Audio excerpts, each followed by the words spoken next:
ഒരു വീഡിയോ കാണിക്കാം. അസാമിലുള്ള ഒരു വില്ലേജിന്റെ വീഡിയോയാണ്. എന്താണ് സംഭവം എന്ന് മനസ്സിലാവുന്നുണ്ടോ നോക്കൂ.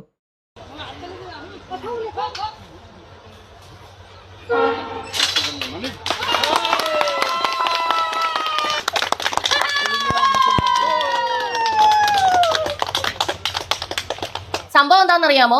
അവരുടെ ഗ്രാമത്തിൽ ആദ്യമായിട്ട് ഇലക്ട്രിസിറ്റി അല്ലെന്നുണ്ടെങ്കിൽ കറണ്ട് കണക്ഷൻ വന്നിരിക്കുകയാണ്. അതിന്റെ സന്തോഷമാണ് ആ കാണുന്നത്. നിങ്ങളൊന്ന് ചിന്തിച്ചു നോക്കുക, എത്ര വർഷങ്ങളായി ഇന്ത്യ ഇൻഡിപെൻഡന്റ് ആയിട്ട് സ്വാതന്ത്ര്യം നേടിയിട്ട്. 2026 അവർക്ക് ഇലക്ട്രിസിറ്റി എന്ന് പറയുന്ന ഒരു സംഗതി അവരുടെ ഗ്രാമത്തിലേക്ക് കിട്ടാനായിട്ടുള്ള ഒരു അവസരം ഉണ്ടായിരിക്കുന്നത്. നരേന്ദ്രമോദി എന്ത് ചെയ്തു എന്ന് ഇന്ത്യ വിരുദ്ധർ ദിനം പ്രതി ഇങ്ങനെ പറഞ്ഞുകൊണ്ടിരിക്കുന്നുണ്ടല്ലോ. നിങ്ങൾ ഇങ്ങനെയൊക്കെ ചോദിക്കുമ്പോഴും നരേന്ദ്രമോദിക്ക് തന്നെ വോട്ട് വീഴുന്നതും ആളുകളെല്ലാം നരേന്ദ്രമോദി എന്ന് കേൾക്കുമ്പോൾ ജിന്ദാബാദ് എന്ന് വിളിക്കുന്നതും അദ്ദേഹം ചെയ്തത് എന്താണെന്ന് നിങ്ങൾക്ക് മനസ്സിലായില്ലെങ്കിലും ജനങ്ങൾക്ക് അത് അനുഭവവേദ്യമായതുകൊണ്ടാണ്. പിണറായി വിജയൻ ചെയ്തത് ഓരോന്നും പേപ്പറിലടിച്ച് വിതരണം ചെയ്തിട്ട് പോലും ആളുകൾ ചിരിക്കുകയാണ്. എന്താണ് കാരണം? അവർക്ക് ഇതൊന്നും ഫീൽ ചെയ്തിട്ടില്ല, അല്ലെങ്കിൽ അവരിലേക്ക് ഈ പറയുന്നതൊന്നും എത്തിയിട്ടില്ല. പേപ്പറിൽ മാത്രമേ ഉള്ളൂ. എന്നാൽ NDAയുടെ സ്ഥിതി അതല്ല.